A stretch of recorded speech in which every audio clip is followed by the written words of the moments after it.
All right, good morning. Let's get rolling. So I learned a couple things last week. One is you don't give a cahoot about the quiz, so we're not going to do that anymore. It was fun, but that was enough. Second piece is don't trust your source material because it can lead you down paths that are really boring.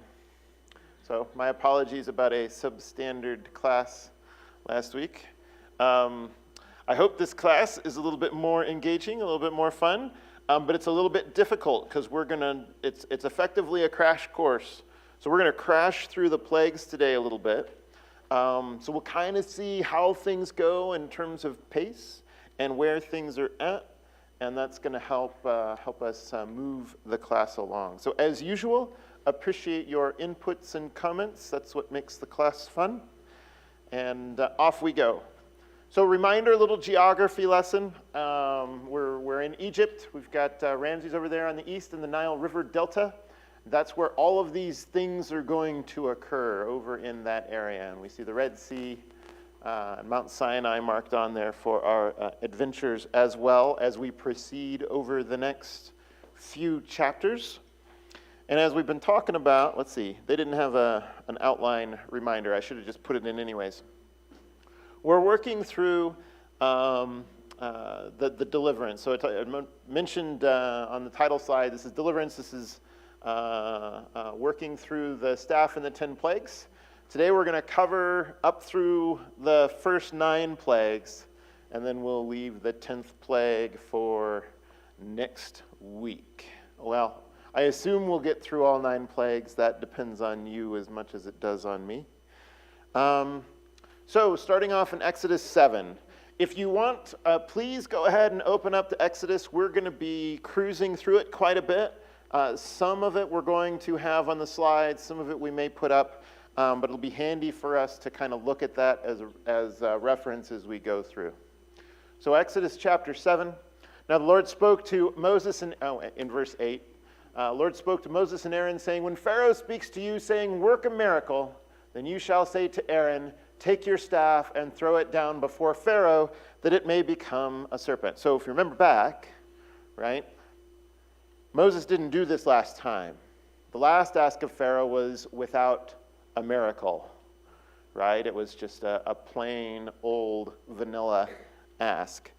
And if you remember as well, right, immediately preceding this, what was going on, right? We just had Moses once again kind of complain to God that why are they going to listen to me? This isn't going to work. And God lays out the plan. He says, I have made you like God to Pharaoh, and your brother Aaron shall be your prophet. You shall speak all that I command you, and your brother Aaron shall tell Pharaoh to let the people of Israel go out of this land. All right? So where God is telling him this is how it's going to work, and there's going to be, I'm going to stretch out my hand against Egypt and bring out the people of Israel from among them. And Moses and Aaron did so, just as the Lord commanded. Moses was 80 years old and Aaron 83, right? So God has now set them on the path, right? But this is not too dissimilar, right? We had this same kind of pattern the first time that God told Moses to talk to Pharaoh. Oh, I'm not worthy. Oh, talk to Moses, nope, go talk to Pharaoh. It's going to work out. Moses goes and talks to Pharaoh. Pharaoh says no. The people hate Moses, right? All these things have already cycled. So I want you to kind of put yourself in Moses' shoes a little bit. I think as we work through the plagues, right? I think a lot of times we wind up trying to work ourselves into the head of Pharaoh. But I want you to stay in Moses' head, all right? Because I think we've talked a lot in this lesson series about what God's trying to do, right? And one of the things that he's spending a lot of time doing is teaching Moses, right? And that's been a long journey, and he's got at least 40 more years, right, of learning how to obey God. So keep that in mind as we go. So, Moses is given this instruction. So Moses and Aaron came to Pharaoh, and thus they did just as the Lord had commanded. Aaron threw his staff down before Pharaoh and his servants, and it became a serpent. Then Pharaoh also called for the wise men and the sorcerers, and they also, the magicians of Egypt, did the same with their secret arts. What do you think Moses is thinking at this point?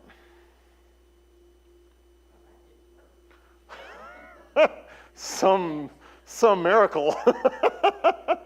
Right? I mean, I have to think that he was a little bit, maybe disillusioned, right? I mean, he had seen God do this already for him at the burning bush, and now he comes to Pharaoh. Now, I think it's important to note, back on the last slide, what did God not say? Right? And if we can back up to other verses, I don't have them here, right? But God didn't say, Moses, gird yourself, because it's going to take a walloping, right? I mean, he told him that I'm going to stretch out my hand, right? And I forget the words he used. They were in one of the quizzes, so you might remember if I don't. But he has told Moses this is going to be significant, right?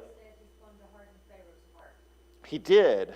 But I think from Moses' perspective, right, God said, Moses, I'm going to give you success. Go to the Pharaoh and do this thing with the staff. And I have to imagine that Moses is thinking, oh, great, the staff, this is going to be great, right?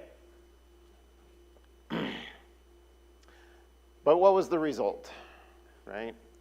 For each one threw down his staff, and they turned into serpents, but Aaron's staff swallowed up their staffs. Yet Pharaoh's heart was hardened, and he did not listen to them as the Lord had said. John, I'm thinking of a musical. Anything you can do, I can do better. Yep, absolutely. We get that sense, right? Pharaoh's trying to find a way to explain these things away, right? Can he do this? But I think the other piece, right? And we're going to talk about this a lot. What else? Why else would Pharaoh have his wise men and what does he call them? Sorry, wise men and sorcerers and magicians come and do this? Why is Pharaoh doing this? To discredit Moses and Aaron, and God, right? And I think, part of this is trying to show that, yeah, okay, your God can turn a staff into a serpent. So can mine. Yep. Pharaoh is setting himself up for cataclysmic failure. Mm-hmm. Pharaoh's putting himself in a bad spot for sure, right? So just as a reminder and a note, and we talked about this a little bit yesterday, so we're not going to cover this anymore. Or yesterday, last week. Strong and proud, right? So Pharaoh's heart was strong and was proud. And if you think a little bit about what the Egyptians had done over time, right? Well, they've got some reasonable reason to be proud of what they had done on the Nile Delta. A significant civilization that had lasted a significant amount of time, and we still have evidence of them today. So what we're going to do now is we're going to walk through the plagues, and each time we're going to come back and we're going to review this same thing, all right? So I want you to be thinking about some of these pieces as we go, and we're going to stop and talk about them, okay? In particular, the intensity and the response, right? And we're going to see those things change as we go. And it's not on the chart, but I want us to be thinking too about kind of where Moses' head is at. And we don't get a lot of clues about it, so it's probably going to be pretty much the same throughout. But that's quite all right. Okay, so Exodus 7:14. The Lord said to Moses, Pharaoh's heart is stubborn. he refuses to let the people go. Go to Pharaoh in the morning as he is going out to the water, and station yourself to meet him on the bank of the Nile. And you shall take in your hand the staff that was turned into a serpent. You shall say to him, the God of the Hebrews sent me to you, saying, let my people go, that they may serve me in the wilderness. But behold, you have not listened until now. Thus says the Lord, by this you shall know that I am the Lord. Behold, I will strike the water that is in the Nile with the staff that is in my hand, and it will be turned to blood. All right. The fish in the Nile will die, and the Nile will become foul, and the Egyptians will find difficulty in drinking water from the Nile. Right? And it was so, right? So this is patterned in the Old Testament, and I'm going to tell you what to do, and then we're going to read doing it as well.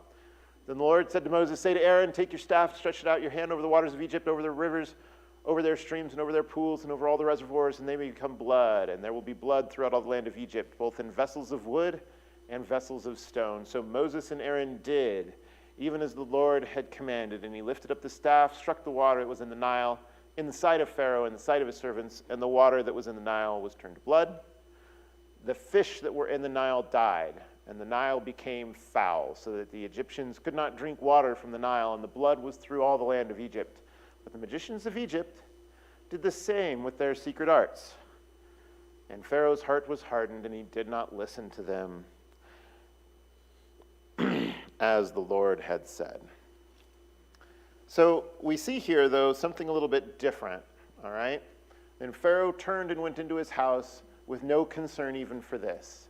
So all the Egyptians dug around the Nile for water to drink, and they could not drink, for they could not drink of the water of the Nile. 7 days passed after the Lord had struck the Nile. You shall say to him, the Lord, the God of the Hebrews, sent me to you, saying, let my people go, that they may serve me in the wilderness. But behold, you have not listened until now. All right. So John, the magician said they could do what Moses and Aaron was doing, except the magician could not reverse it. Yeah, they certainly couldn't fix it, right? And I think the evidence from the serpent is the miracle of the serpent is that what God had did was superior. Although I would imagine that Pharaoh would have overlooked that point a little bit. So I wonder how they did it. Yeah. How did they turn their staffs into snakes? That's funny. I spent an awful lot of time. So, fun fact, if you didn't know, I spent a lot of time studying and researching sleight of hand and stage show magic, and all illusions of those types. All kinds of fun things that you can do, and a little misdirection goes a long way. So I think there's lots of ways to do that. Now,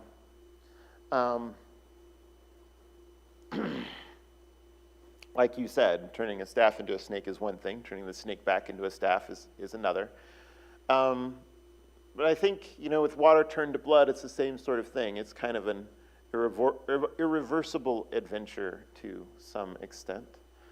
In addition, it's New American Standard, but the magicians of Egypt did the same with their secret arts. Where they find fresh water to turn into blood? It was already blood. Well, it did say that they were digging for water, right? So they were able to find water, groundwater perhaps, that they were able to drink. Because it did say that they weren't able to drink from the Nile. And so when you look at this kind of intensity column, right? So this is pretty significant, right? The Egyptians are living off of the Nile Delta, right? I would imagine that they are able to, that they do and are able to work through the Mediterranean for food, right? But it's notable that all the fish in the Nile died, so the freshwater fish are gone, right? So this is a pretty significant impact to their food stream, right? A really significant impact to their water stream because they've lived off this fresh water. Can't get that from the Mediterranean, or not easily. You can't bathe, You don't want to bathe in blood. yes. And also, a little pun here, the Nile was the lifeblood of Egypt. It certainly was. Outside of that, I mean, you think about the conditions in Egypt, they're not great for, outside of the Nile, they're not great for living, right? This is pretty significant. I wonder, though, about Moses' head, because you think about what happened the first time he talked to Pharaoh. What did Pharaoh do? What did Pharaoh do the first time Moses talked to him? What was the result? The Pharaoh made life miserable for the Israelites. He increased Yeah.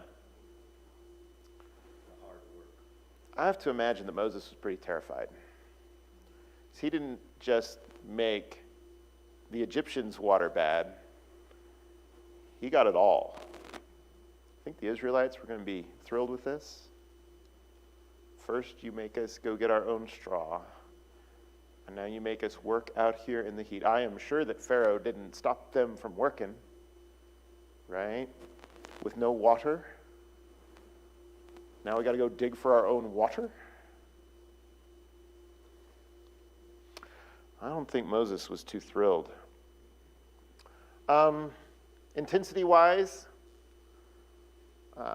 symbolic, of course, turning the river to blood might indicate something else is coming, perhaps. A couple gods of Egypt that this refers to. So as we look through the plagues, the Egyptians had different gods for just about everything. So there's a couple listed there, and we'll get a picture of them in a moment. So one of these themes through the plagues is that we're continuing to chip away at what Pharaoh believes. And we'll see that continue to ramp up. Of course, this was duplicated and occurred in Goshen where the Jews lived. So this like I mentioned earlier, affected them. Now, what do you so what about Pharaoh's response? What was Pharaoh's response this time? No concern. Not worried one little bit. Okay? Shrugs it off. Absolutely. So there you go. There's Knum and Happy, or however those are pronounced. So, off to plague number 2. All right, so that didn't work too well. Off we go. Plague number 2, frogs. Lord said to Moses, "Go to Pharaoh and say to him, 'Thus says the Lord, let my people go, that they may serve me. But if you refuse to let them go, behold, I will smite your whole territory with frogs. The Nile will swarm with frogs, which will come up and go into your house and into your bedroom and on your bed and into the houses of your servants and on your people and into your ovens and into your kneading bowls.'" So the frogs will come up on you and your people and all servants. The Lord said to Moses, "Say to Aaron, stretch out your hand with your staff over the rivers, over the streams, over the pools, make frogs come up." So it did so, and the magicians did the same with their secret arts, making frogs come up on the land of Egypt. All right? We'll have to kind of look through the rest to see what the other impacts are. All right? So we're going to cruise through this a little bit. Frogs. So intensity-wise, how is this different from the blood or the water turned to blood? How is this different? I think it's aggravating, but it's not life-threatening like loss of blood. Yeah, it's aggravating. Maybe not to the other extent, but it's a little. I think with the water, right? You kind of have to choose to be around it. But it's also well contained, right? The water just kind of is what it is. Okay, that water went bad. We'll get some new water. You couldn't avoid Yeah. And also that would have increased the knowledge that they would be insulting one of their Egyptian gods. Sure. Certainly, they're going to see, the Egyptians themselves are going to see these things cycle through. But it's also, I mean, yeah.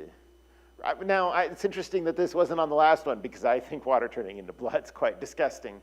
But this one is much more aggressive, right? The frogs are coming in, said they're going to bother you and your servants. They're going to be all over the place, and they were.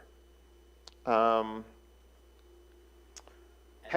the frog-headed goddess. And the noise. Frogs are not quiet for sure, right? So they're very, very persistent, right? It was duplicated again occurred in Goshen where the Jews were. So I am certain that they were once again thrilled by this, and so was Moses. Now, we know from the last one, how long was the Nile turned to blood? A week. A week. So there's some passage of time, but it doesn't tell us how quick this was. Was this a week and then bang the next one? Or was this longer duration between activities? Don't know. Doesn't. Long enough that Pharaoh said, please make them go away.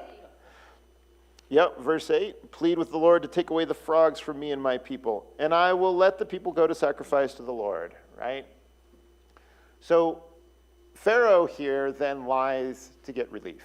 So this one has affected Pharaoh, right? So we've ratcheted things up. Pharaoh's like, get these out, and I will let you go. Of course, he did not. So there's Heket, the frog-headed goddess of birth and fertility. Lice, mosquitoes, gnats are next. The Lord said to Moses, say to Aaron, stretch out your staff, and strike the dust of the earth, that it may become gnats through all the land of Egypt. And they did so. Aaron stretched out his hand with his staff and struck the dust of the earth, and there were gnats on man and beast. All the dust of the earth became gnats throughout the land of Egypt. The magicians tried with their secret arts to bring forth gnats, but they could not. So there were gnats on man and beast. Then the magician said to Pharaoh, this is the finger of God, but Pharaoh's heart was hardened, and he didn't listen to them as the Lord had said. So,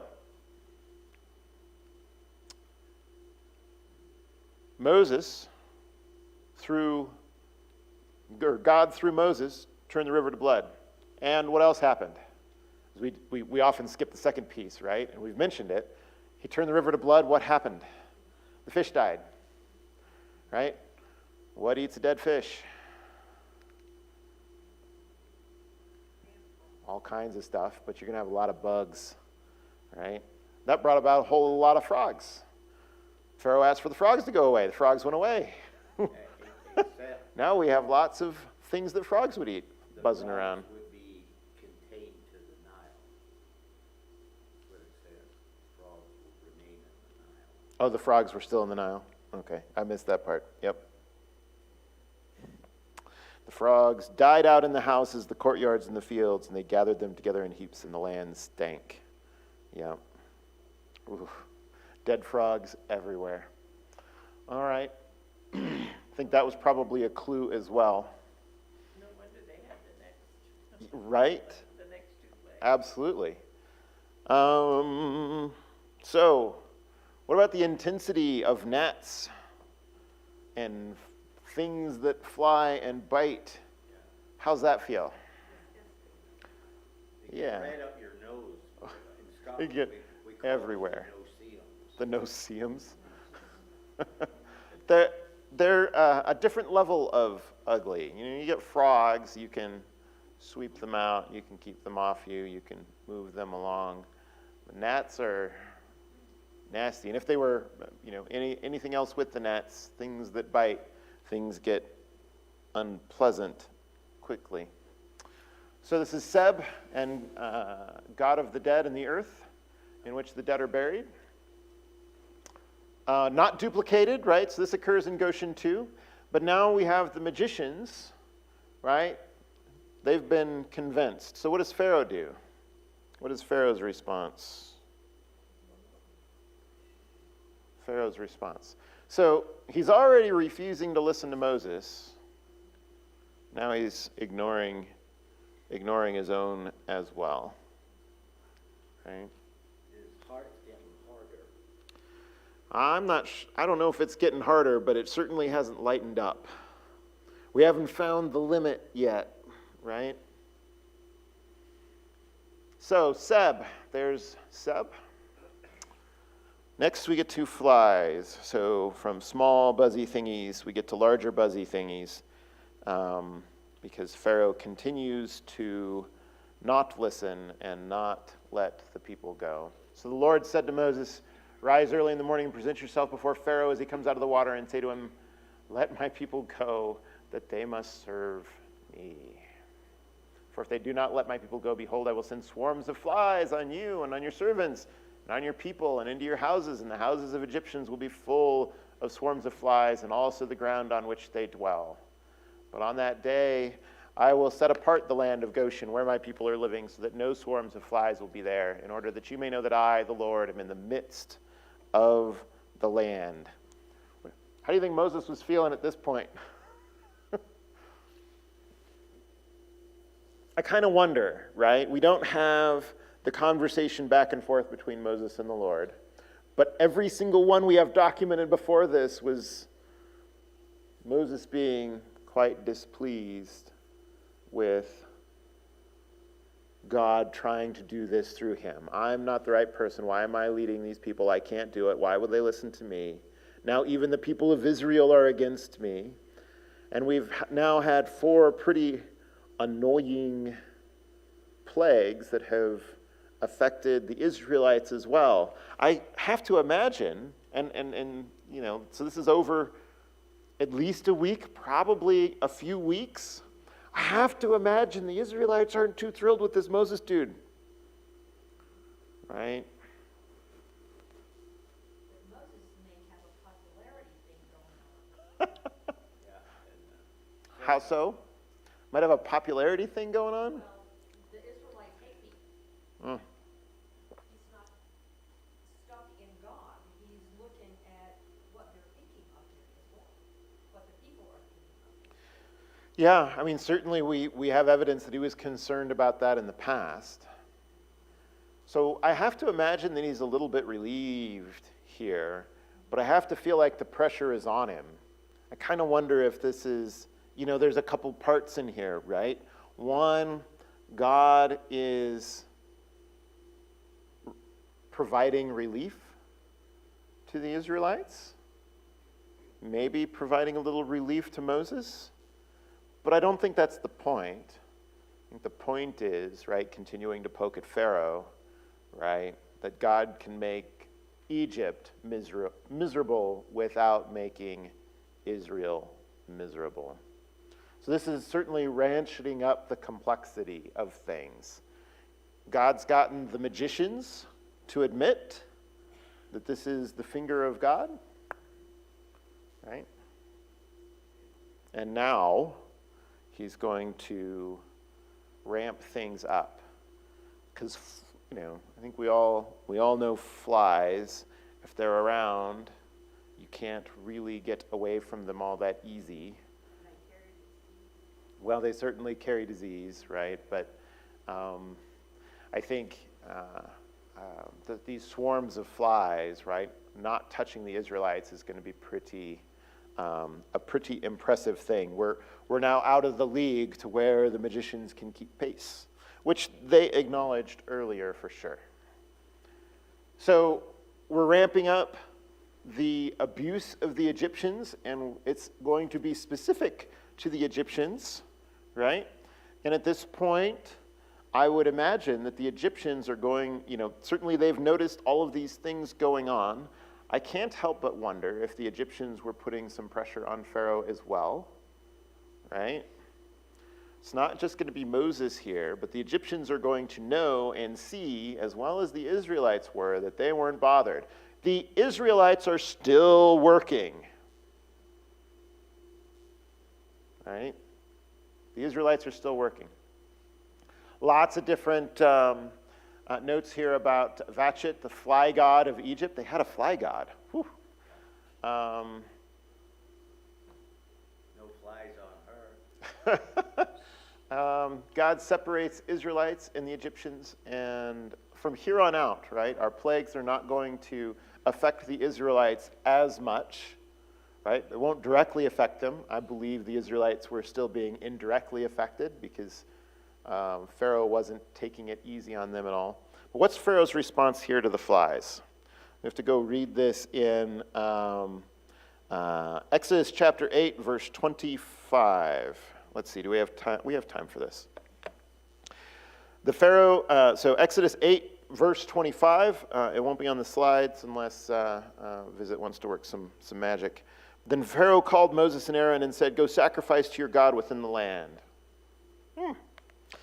But Moses said, "It would not be right to do so, for the offerings we shall sacrifice are an abomination to the Egyptians. If we sacrifice offerings abominable to the Egyptians before their eyes, will they not stone us? We must go 3 days' journey into the wilderness and sacrifice to the Lord our God as he tells us."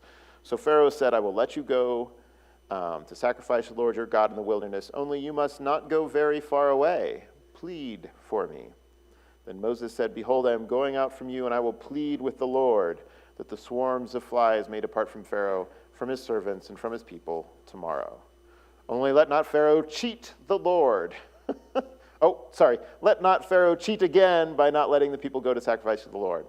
So Moses went out from Pharaoh and prayed to the Lord, and the Lord did as Moses asked. But of course, Pharaoh hardened his heart this time also and did not let the people go. All right. So we have in here again that Pharaoh is doing what he can to try and make these things go away. I have to kind of wonder if Pharaoh thinks, or hasn't yet learned that God's power is unlimited. I kind of wonder if Pharaoh's thinking, I'll just make the flies go away. He's running out of juice. Right? How much more could he do? Pharaoh's playing a dangerous game, right? We know he loses, and loses big. That's right. And I wonder about Moses here too a little bit as well, right? Because for Moses, what does this have to look like to Moses?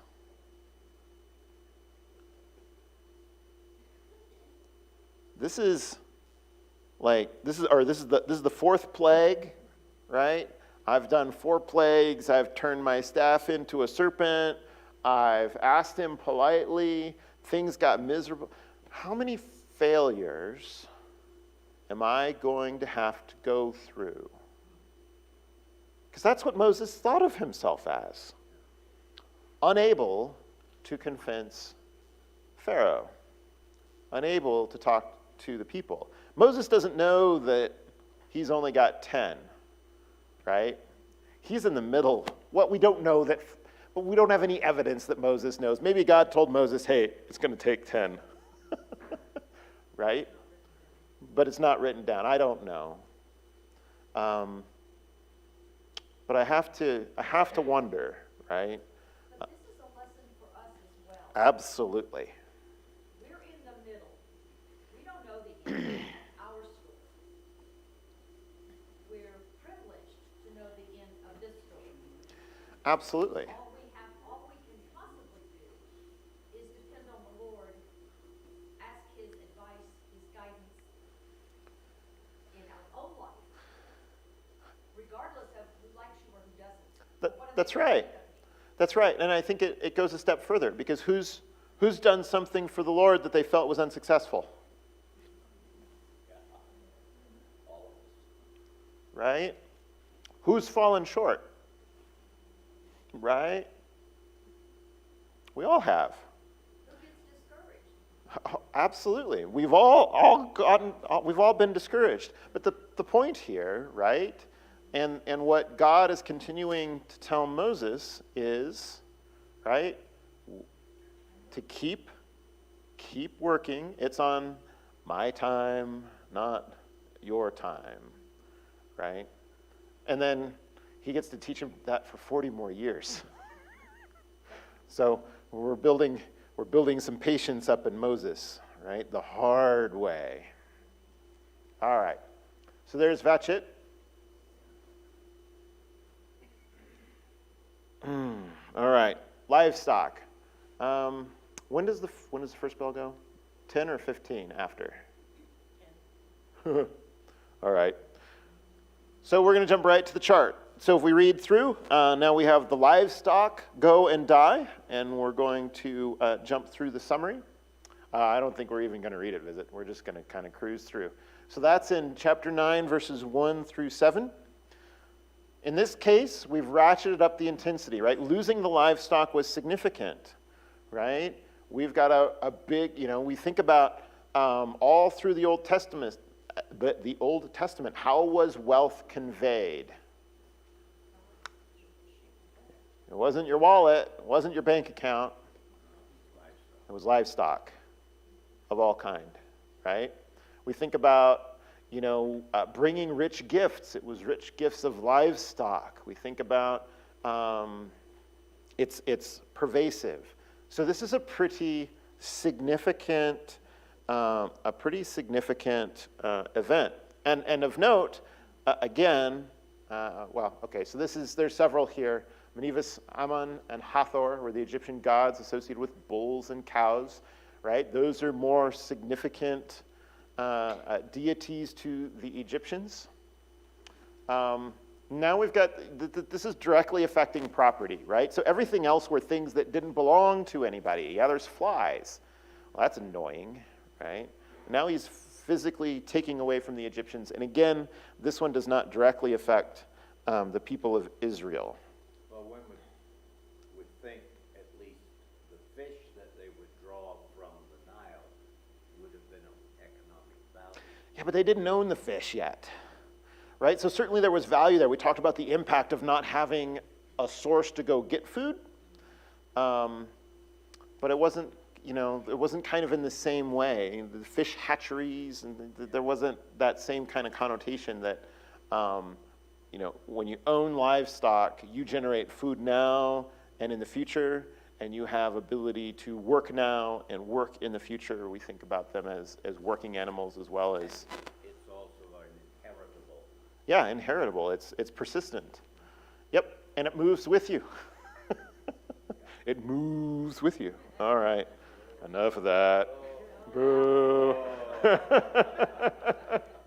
All right. So then what's our input here, right? It hardens his heart, but Pharaoh wanted to see. So you get the impression here that previously Pharaoh just, Moses told him the flies won't affect the Israelites and the gnats won't affect the Israelites, or no, it was just the flies. Wouldn't affect the Israelites. But now Pharaoh wanted to go see it, right? So he's ratcheting up his interest. There's Menivus, Ammon, and Hathor. So the Lord did this thing on the next day, right? So this was a quick turn when he told him it would happen. And all the livestock of Egypt died, but of the livestock of the sons of Israel, not one died. Note, this wasn't like, I'm going to wipe out your livestock, and then they wasted away for 6 months, right? This was sudden and significant.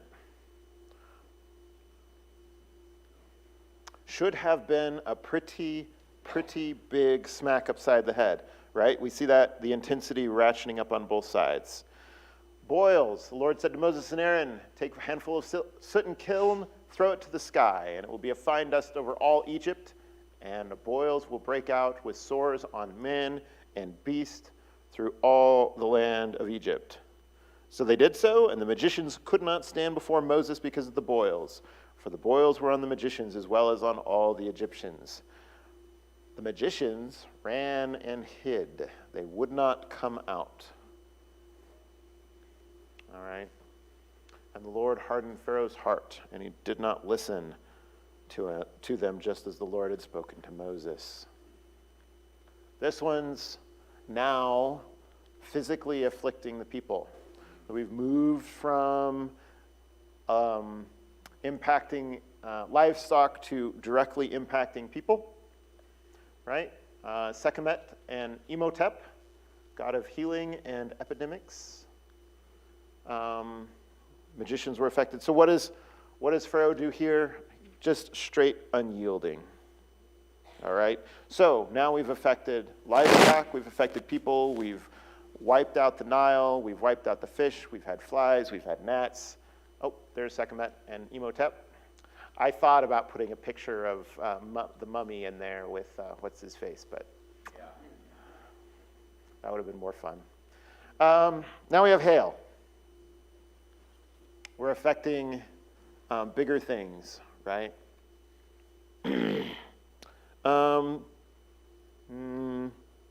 Yeah, we're going to skip through to the impacts, okay? So significant economic loss, right? But here we're also looking at the loss in the labor force, right? Because it's striking people, right? And injuring them as well. For every man and beast that is in the field and is not brought home will die when the hail falls on them. When we think about hail, this isn't like, normal Colorado summer hail. This is wiping out beasts and livestock, right? So pretty significant. Hey, John, Yeah. weren't the livestock wiped out earlier? The livestock were right, so there are others that were not. Did I say Yeah, livestock? Whoops. it doesn't use the word livestock, it used the words beast, Beast. My apologies. at least in the ESV. Yeah, in verse 19, chapter 9, verse 19. Now therefore get your livestock and all that you have in the field into safe shelter. For every man and beast that is in the field and is not brought home will die when the hail falls on them. I think that's reminding Moses to tell the Israelites, right? Maybe they bought them from you. It could be.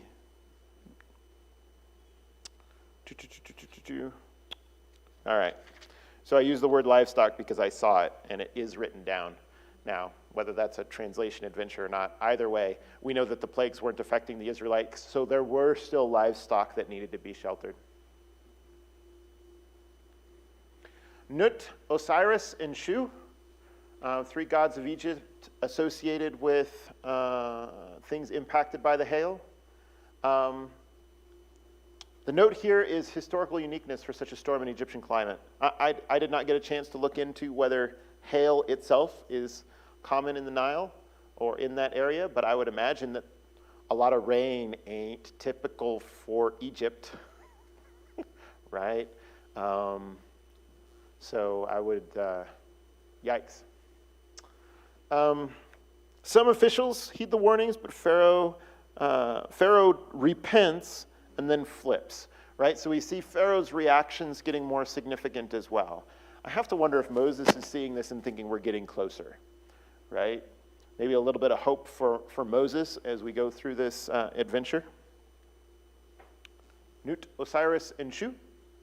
There you go. And then we have the locusts, all right? In intensity, significant economic loss, right? Physical affliction, remaining crops destroyed, anything else that's left, right? We're getting down to the nubs. Affects Seth, the deity of storms and disorder. If you've not been in an area where they've got a significant locust, whatchamacallem? Swarms, right? It's unpleasant for sure. Now the officials come and plead, right? So we've noted that there's been additional pressure, and this gets to them, and Pharaoh, let's see, what is it? Confesses his sin and asks for relief. So we get another ratchet up of Pharaoh here as well. We were supposed to cover the next one too, but I won't. So we'll cover darkness and the firstborn next week. Thank you all very much. I really do appreciate your thoughts and comments and inputs.